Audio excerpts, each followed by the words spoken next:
Hi, are you interested in eco-printing without using traditional powdered mordants?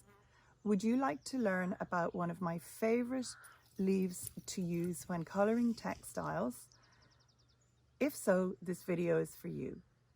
My name is Nicola Brown. I'm a textile artist based at Clasheen in rural southeast Ireland. During this video, I share some footage from my studio, some tips and advice about eco-printing without powdered mordants, and demonstrate how beautifully the common sycamore prints on fabric. Let's go. The botanical name for this tree is Acer pseudoplatanus, but if you live in America, you may know it as the sycamore maple. In Ireland and the UK, we just call this tree sycamore. When working without traditional powdered mordants, I prepare my wool, silk and protein-based fabrics by giving them a good wash with olive oil soak and then either a sprinkle with vinegar or a soak in vinegar water before laying out my vegetation. I usually print with the leaves, but early in spring 2021, I decided to experiment and see how the flowers of the sycamore printed too. In this sample here, I'm using upholstery wool and I'm positioning some of my leaves up and some of them down. You get a different print from the front and the back of the sycamore leaf, and I like to do this to see how the colours vary in the finished eco print.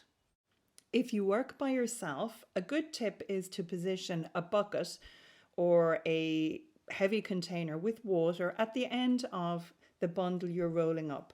This way, if you don't have a second pair of hands, you can have tension and you can roll your bundles nice and tightly.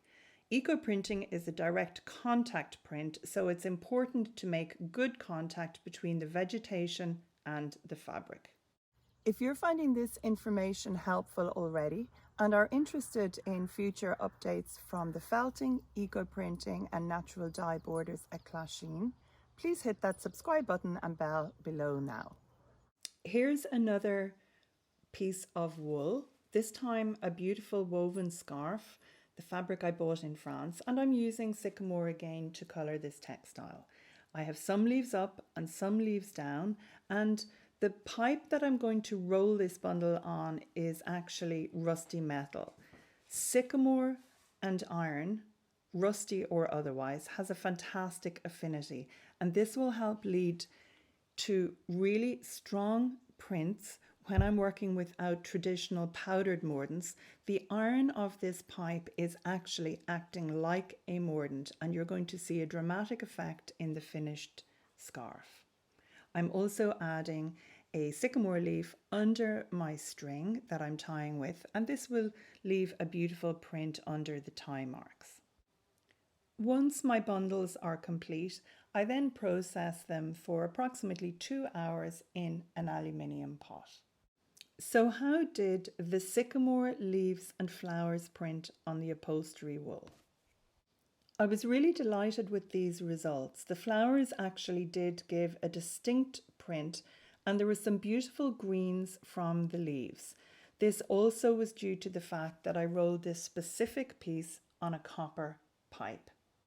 It's worth noting that this piece has been washed out and ironed, and giving advice and tips about how to do this correctly for lasting prints is obviously something that I share during my workshops. Moving on to the sycamore leaf printed wool scarf, it's easy to see as I'm unbundling it how successful the prints have been on this piece. I always like to open the piece fully before removing the leaves, but once I start doing that, you can see the difference in prints where the back of a leaf has been in contact with the fabric and the front. This is also more clear in the washed out and finished scarf. This video has been sharing my results on wool, but it is also possible to achieve wonderful results on other protein-based fabric and cellulose fabric using the leaves or even the seed pods or wings from the sycamore. The seed pods are particularly fantastic when using tannin and iron reactions. I do this without traditional powdered mordants, but that's something for a future video or during my online workshops.